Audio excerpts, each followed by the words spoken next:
Kitabu cha Mwanzo mlango wa 2 na mstari wa 18. Bwana Mungu akasema, si vyema huyu mtu awe peke yake, nitamfanyia msaidizi wa kumfaa. Basi Bwana Mungu alikuwa amemfanyiza kutoka ardhi wanyama wote wa porini na ndege wote wa angani, akawaleta kwa huyu mtu aone atawahitaji. Nalo jina lolote alilokiita kila kiumbe hai ikawa ndilo jina lake. Hivyo Adamu akawapa majina wanyama wote wa kufugwa, ndege wa angani na wanyama wote wa porini. Lakini kwa Adamu hakupatikana msaidizi wa kumfaa. Hivyo Bwana Mungu akamfanya Adamu kulala usingizi mzito, naye alipokuwa amelala akachukua moja ya mbavu zake akamfunika mahali pale kwa nyama. Kisha Bwana Mungu akamfanyia mwanamke kutoka kwenye ule ubavu aliyouchukua kutoka kwa huyo mwanamke, kwa huyo mwanamume, akamleta huyo mwanamke kwa huyo mwanamume. Huyo mwanaume akasema, huyu sasa ni mfupa wa mifupa yangu na nyama ya nyama yangu, ataitwa mwanamke, kwa kuwa alitolewa katika mwanamume.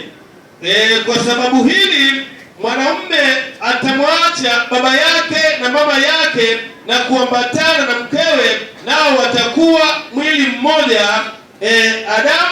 Adamu na mkewe wote wawili walikuwa uchi, wala hawakuona aibu. Bwana asifiwe. Jina la Bwana lipewe sifa. Hii ni historia ya mambo yaliyotendeka katika shamba la Edeni, ambayo Mungu huibadilisha historia ikawa neno la Bwana linaloweza kuleta uzima maishani mwa mtu. Bwana asifiwe. Maandiko yanazungumza Adamu alipoumbwa kabla mwanamke akaumbiwa wanyama, lakini hakukuonekana mnyama aliyefanana naye. Wanyama wengi walikuwa wanazungumza kwa lugha ambayo Adamu angeelewa. Hata kile kisezea ulichokielezewa hapa kilikuweko sehemu zile na wanyama wengi, lakini hakuna mmoja ingawaje walifanya urafiki na Adamu kwa sababu yeye alikaa na wao, lakini hakuna aliyefanana naye. Sasa Mungu akasema, si vyema mtu huyu akae na viumbe vyote hivi na hakuna wa kufanana na yeye. Inamuumbia msaidizi wa kufanana naye. Biblia inasema akatoa ubavu mmoja. Na sasa mambo ya Mungu yanaanza kunishangazia pale, kwa sababu katika mbavu za mwanaume zile za upande huu ni chache kuliko za upande huu. Tunaye msomi Haruni hapa, ni mwalimu, ukimfuatafuata sehemu zake za shughuli zake ataweza kukwambia. Na kama unaweza kuhesabu wewe mwanaume, na uhesabu mbavu za huku zimepungua moja. Sasa mbavu moja hii inamuumba mwanamke. Kwa nini Adamu anatolewa mbavu moja? Number one, kwamba mwanamke ni chombo dhaifu, maana ameumba na ubavu tu moja ndani ya bavu nyingi za mwanaume. Sasa unapoona mwanaume anamshika koo mwanamke, huyu mwanaume hajielewi. Tunaelewa au sikutane? Hajielewi ni lugha nzuri. Bwana asifiwe. Utakapoona mwanamume anamsukuma mwanamke, hajielewi, kwa sababu huyo mwanamke ni mdhaifu kulingana na maumbile yake. Ameumbwa na mbavu moja. Sasa mtu wa mbavu zaidi ya 17 anashiriki kumsukuma mtu wa mbavu moja. Poleni kina mama, mtaniruhusu niseme hivi tu, kina mama ni wadhaifu na niwatetee kwamba mwahitajika mlindwe. Bwana asifiwe. Bwana Yesu apewe sifa. Sasa namba 2, kwa nini Adamu anatolewa mbavu moja? Anatolewa mbavu moja ikatengeneza mwanamke mmoja, ili Adamu awe na mwanamke mmoja katika maisha yake. Kama Mungu angehitaji Adamu awe na wake wawili, angemtoa mbavu 2. Bwana asifiwe. Lakini anapewa mbavu moja ili mwanamke akaweze kuwa mmoja. Na kwa nini hao anatengenezwa kwa mbavu moja? Anatengenezwa kwa mbavu moja ili awe na mume mmoja.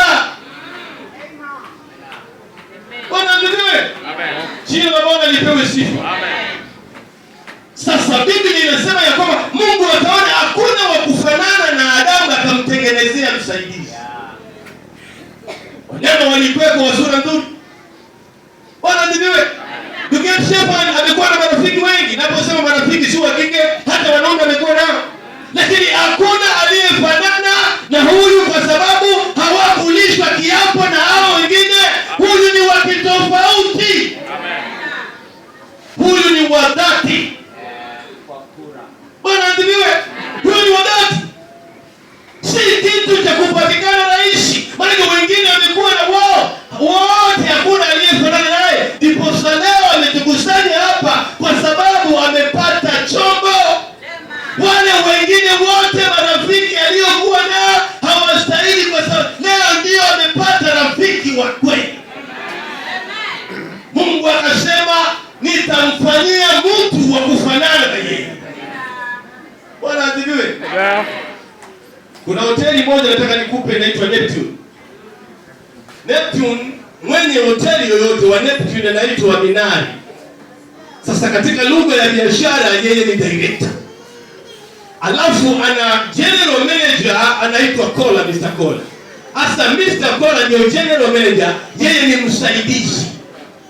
Hasa leo tunatengeneza familia mpya. Familia itakayokuwa na director na familia itakayokuwa na general manager. Kazi ya director ni kuletewa masuala ya hoteli ama institution. Analetewa masuala ya institution. Anaambiwa tuna wageni 500, wageni hawa watakula gharama hii, wageni hawa wanahitaji wafanye kazi hawa, na yule director anafanya supplementary. Anatengeneza budget inayoendeshwa, inayoendana na vile general manager amesema. Sasa nisikilize. Huwezi kuwa director na ukawa chini ya director mwingine. Mtu anielewe. Ukiwa director you are the top. Leo hii tunapatia mji ndugu yetu ama kijana wetu Stefan, that means leo hii baada ya harusi hii anatoka katika mavuli wa baba yake, anaenda kuanzisha mavuli wake kama director of the family. Amen. Hapo ni chance. Lakini na sababu mimi nilisimamia harusi na mke wangu sehemu za huko kunakonadiwa vitu huko Ngulu, nyuma kidogo hivi kuna tauni kubwa kidogo ni sifa kidogo Ngulu. Tukafanya harusi, tukasimamia harusi. Baada ya harusi tukaanza kuona Kizumbu Mkuti. Maana tumeenda na bibi harusi, wakati wa kurudi ile gari tunataka kupewa gari nyingine. Maana kuna Kizumbu Mkuti kinatengenezwa. Lakini tukashinda majaribu yale. Tulipofika katika Lungalunga katika family ya bibi harusi, tukifika pale baba vya akakataa vitu vilivyotolewa zawadi kuingia kwa bwana harusi. Akasema vile vitu ni vyake. Kweli kabisa. Na bibi harusi akachukuliwa akaanza kuonyeshwa jiko ndani ya nyumba ya baba vya. Ile nyumba ya bwana harusi haikuingia chochote, zawadi zote zikaenda. Kuna family zenye wazee ambao ni dikteta. Na ndio leo nazungumza kumaliza udikteta. Usalama wa jamii hii tunaoitengeneza ni kwamba jamii hii kuanzia leo ni Biblia si mimi. Inasema kijana atamwacha baba na mama, ataandamana na mke wake. Hii ndio kufaulu. Lazima shepherd utoke katika mavuli wa wazazi. You are the director of the family.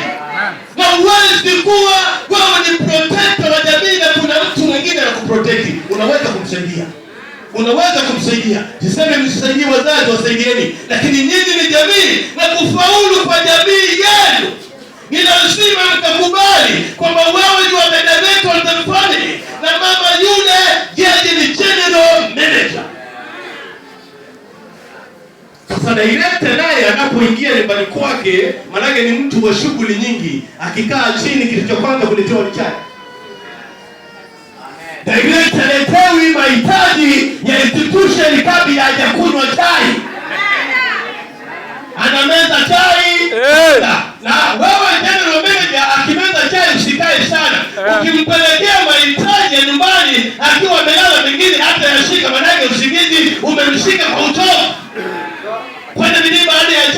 Kabla ile chakula nyingine unaleta ile mambo mengine ambayo itawezesha family kwenda mbele, unaileta kwa meza, akingojea ile shapa. Anakuta kuna mtoto anataka vitabu vya 4K sijui nini, kuna mwingine amefukuziwa 300, akingoja shapa anaendelea kufanya calculation na budget za jamii.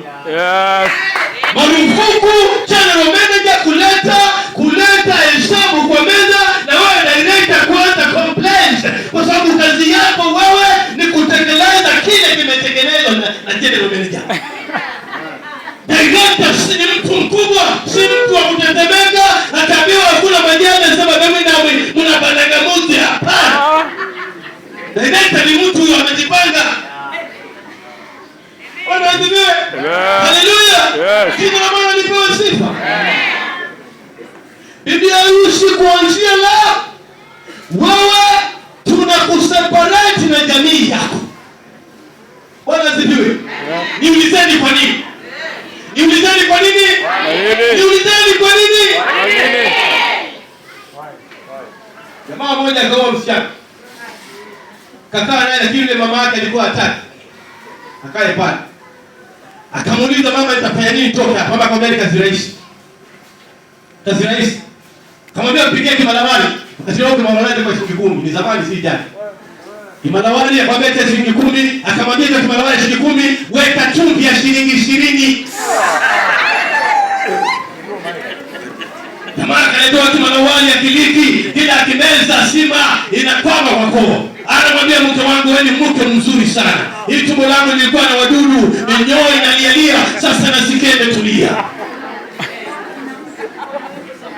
Mwanamke akapigia mama akamwambia huyu mtu ana shida huyu. Akaambiwa machee kesho mchinjie kuku na usiweke chumvi. Sawa. Unajua nyama ya kuku bila chumvi hiki. Yule jamaa akaja akatoa nyama, akaitafuna, akamwambia mwanamke wewe ni mtu mzuri sana. Mungu alitoa ukija hapa. Ile chumvi ya jana leo kwa chumvi ya jana sasa inatengeneza hii mboga sasa. Akapigia mama simu, akamwambia ni kubaya huku. Mama yao. Mama akamwambia hatuwezi huyo kijana mdogo huyo. Hata amwite mkoa. Akasema sasa ndio ununue uto ya 300 imwage kwa kitanda. Yeye akanunua uto akaimwaga kwa kitanda. Jamaa akaja kutakia mali tepetepe, akamwambia mke wangu umefanya kazi nzuri. Jana niliona kunguni, leo wao kunguni wanakufa wote.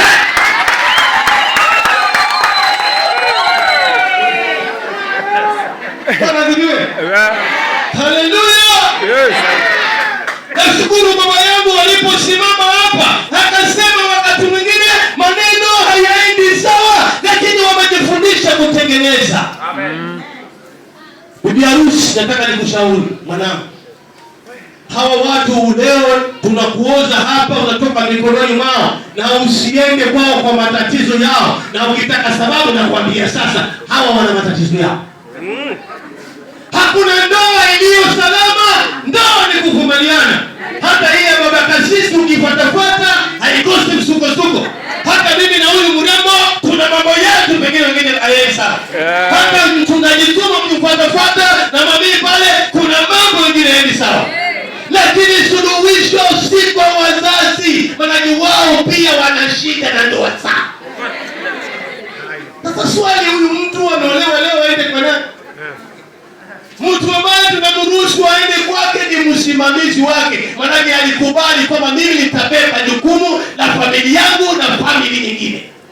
Sasa in case of any problem, sisemi kwamba wapeti kondoo, ni kwamba wana uwezo wa kwenda kwa msimamizi. Msimamizi akimshinda waende kwa mchungaji wa kijana. Yakishinda waje kwa mchungaji wa msichana. Na yakishinda sasa yanaweza kuja kwa wazazi pole pole. Mzazi ndiye mtu wa 4 kushirikishwa tatizo la jamii. Bwana asifiwe. Yeah. Haleluya. Amen.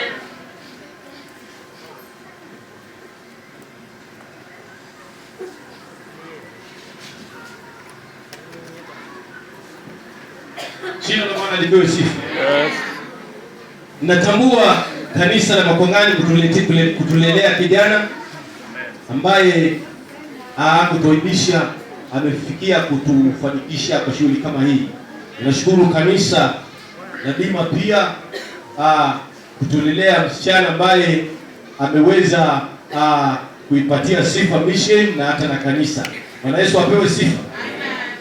Wapenzi, tumekutana hapa pamoja mbele ya uso wa Mungu na mbele ya kusanyiko ili kuunganisha pamoja mwanamume huyu na mwanamke huyu katika harusi takatifu ambayo ni ya hali ya kuheshimiwa iliyoanzishwa na Mungu, ikituonyesha siri ya muungano baina ya Kristo na kanisa lake uliothibitishwa na uwepo wake wa rehema katika karamu ya harusi katika Kana ya Galilaya, na imewekwa na mitume kama ya kuonyesha muungano wa siri baina ya Kristo na kanisa lake.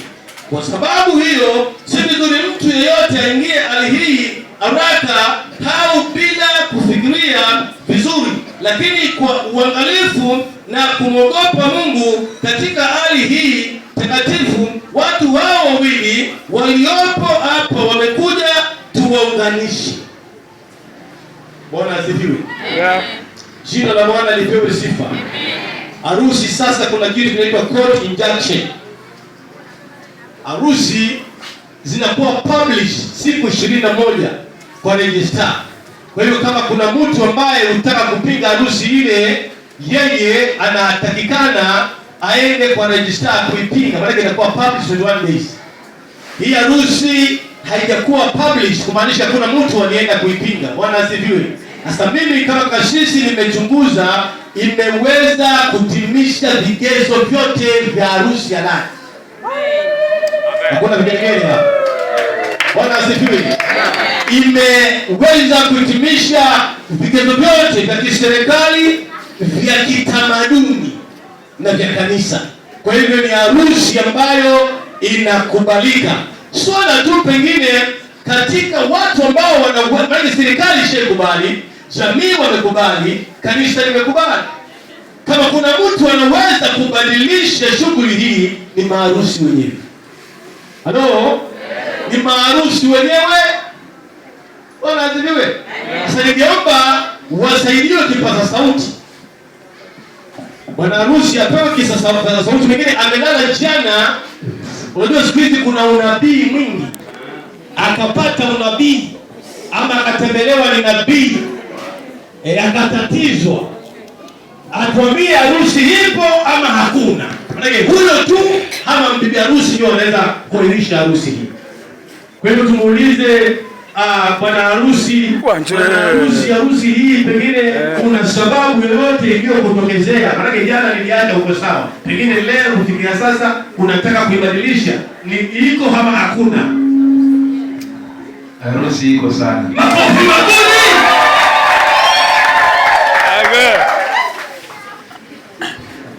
Basi twende kwa bibi harusi. Bibi harusi atakusema ya kwamba huyu ambaye kugola kitambi na kutabura tabia. Hebu tusikie kwa bibi harusi katika mkutano huu. Kwa jua harusi ipo, kwanza kuwa kuna sababu yoyote ambayo imekuja ghafla, unaona harusi hii yairishwi, tukuuliza kwa upole, harusi ipo ama haipo?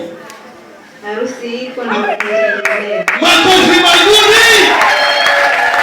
Anasema harusi hii ipo na itaendelea. Asiyetaka abeze wembe.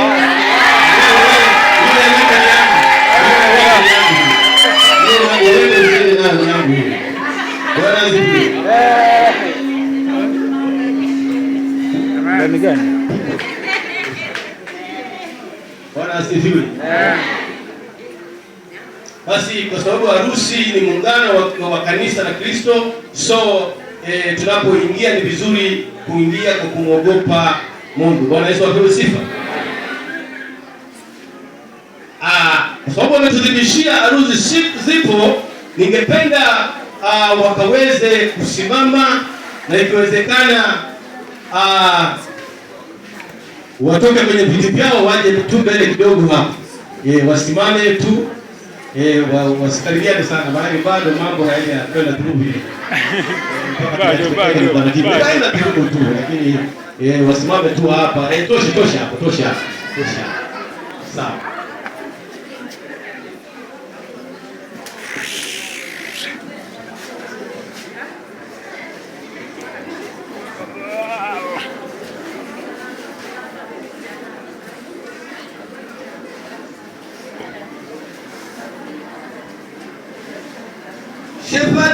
Shepherd, utampokea mwanamke huyu awe mke wako wa halali kwa ndoa, kuishi pamoja naye kulingana na sheria ya Mungu katika ndoa takatifu. Utampenda, utamfariji, utamsai na utamtunza wakati wa ugonjwa na wakati wa afya, na kuacha wengine wote na kukaa naye peke yake tu madamu mnaishi nyote wawili. Ndio nitafanya hivi. Makofi mazuri.